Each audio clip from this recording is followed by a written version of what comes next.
विजेपुर उपनिर्वाचन पर नामांकन दाखल करिसेंती बीजेडी प्रार्थी रीता साहू दलीय कर्मी और नेतांक सह शक्ति प्रदर्शन करे से आज उपजिलापाल ऑफिस रे निज प्रार्थीपत्र दाखल करछन्ते।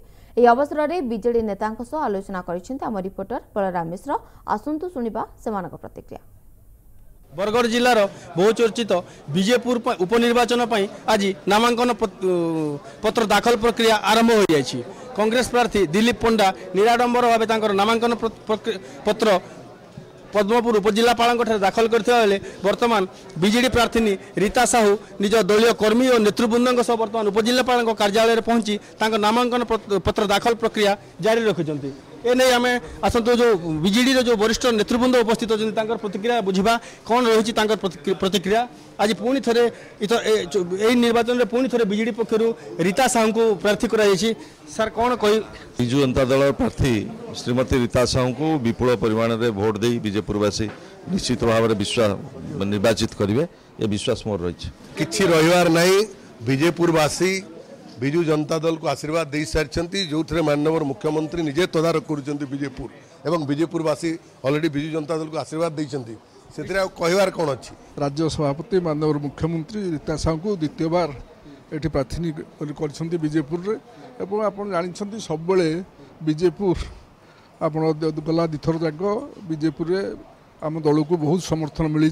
आज राज्य सारा बहुत समर्थन मिली। विशेष भाव माननीय मुख्यमंत्री से निजे घोषणा कर मो निज निर्वाचन मंडली एवं सी लोक कृतज्ञता ज्ञापन कर धन्यवाद देते मत बहु भोटे जीति तेणु मुझे निजर निर्वाचन मंडली कार्यक्रम करी तेणु लोक भितर मु तो रेगुलर ये अच्छी जहाँ देखुचे लोक भितर जो आग्रह उत्साह अच्छी ये आमर निर्वाचन बहु भोटे जीतिया किसी ये ना किसी प्रोब्लेम ना।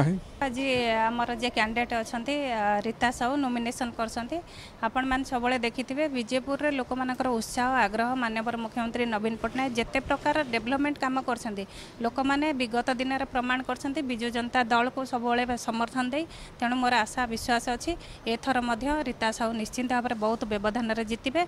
बिजु जनता दल रो सरकार अछि एवं एही सरकार माध्यम रे लोक माने बहुत प्रकार उन्नतिमूलक कार्य हो परिबो। हम कथा होतिले बीजेडी तुंग नेतृवृंद रही से आज नामांकन दाखल प्रक्रिया जोग देते रीता साहू नामांकन पत्र समस्त दाखल कर पाटनागढ़ पदमपुर उपजिलापाल कार्यालय में। तो निश्चित भाव में आम देखुले कांग्रेस प्रार्थी जी रही से नामांकन पत्र दाखल कर सारी बर्तमान बीजेडी प्रार्थी रीता साहू नामांकन दाखल पत्र दाखल कर सारी बीजेडी नेतृवृंद जहाँ प्रतिक्रिया रही है निश्चित भाव में बीजेडी जो स्वच्छ शासन रही लोकाभिमुखी शासन राज्य मुख्य नवीन पटनायक जो सुशासन रही निश्चित भाव में एथर निर्वाचन प्रतिफलित हो बीजेडी प्रार्थी जी रही रीता साहू पुणी थे विजेपुर निर्वाचन विधायक भाव निर्वाचित हेबे।